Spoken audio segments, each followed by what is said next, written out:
ফাঁসিতলা ঘাটে সাইকেল ও ব্যাগ রেখে রহস্যজনকভাবে উধাও অজ্ঞাত পরিচয় এক ব্যক্তির তদন্তে পুলিশ। সোমবার সকালে ফাঁসিতলা ঘাটে এসে ব্যাটারি চালিত সাইকেল ও ব্যাগটি উদ্ধার করে থানায় নিয়ে যায় পুলিশ। সূত্রের খবর, এদিন ভোরে এক অজ্ঞাত পরিচয় ব্যক্তি স্থানীয় ব্যক্তির কাছে জানতে চায় ফাঁসিতলা ঘাট কোথায়।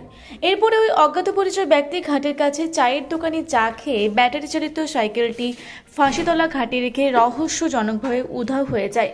পরে স্থানীয় যুবক জয়ন্ত সাহা ব্যাটারি চালিত সাইকেল ও ব্যাগটি পড়ে থাকতে দেখে পুলিশকে খবর দেন।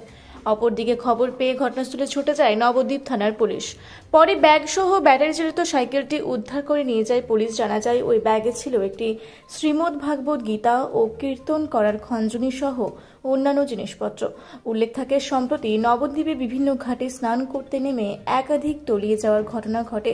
স্থানীয়দের প্রশ্ন, ওই অজ্ঞাত পরিচয় ব্যক্তি আদৌ গঙ্গা স্নান করতে নেমেছিলেন নাকি অন্যত্র চলে গেলেন, সেই বিষয়ে স্থানীয়দের পাশাপাশি দ্বন্দ্বে পুলিশও।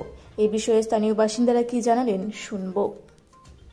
আপনাকে কি জিজ্ঞেস করেছিল? আমাকে যে ফাঁসিতলা ঘাট কোনটা আমি বলে দিলাম, আমি বেরিয়ে গেলাম।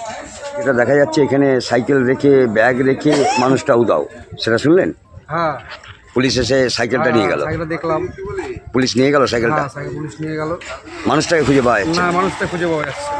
আপনার এখানেই বাড়ি? হ্যাঁ। আপনার নাম? আমার গোবিন্দ দাস। আমি যখন ডিউটিতে আসলাম তখন দেখি সাইকেলটা এখানে পড়ে আছে। এই যে পাশের দোকানদারের বৌদি আমাকে বললো 1 ঘন্টা আগে থেকে সাইকেলটা পড়ে রয়েছে। তারপর থেকে কার সাইকেল কোনো পাওয়া যায়নি। আমি যত্ন সহকারে, ওর মধ্যে কি ব্যাগও ছিল? ব্যাগ আছে, গীতা আছে। এটা কি ব্যাটারি চালিত সাইকেল? হ্যাঁ, ব্যাটারি চালিত। মানে কার কি বৃত্তান্ত বুঝতে পারছেন না। না। আদৌ গঙ্গায় নেমে তলিয়ে গেল কিনা জানি বা না। এখান থেকে নিখোঁজ হয়ে গেল কিনা বলতে কিছুই বলা যাচ্ছে না। আপনি কিসে কাজ করেন? এইখানে কাজ করি। এখানে। আচ্ছা, আপনার নাম? জয়ন্ত সাহা। এটা কোন ঘাট? হচ্ছে ফাঁসিতলা ঘাট। নবদ্বীপ থেকে সৈয়দ আবু জাফরের রিপোর্ট, রূপসী বাংলা মিডিয়া।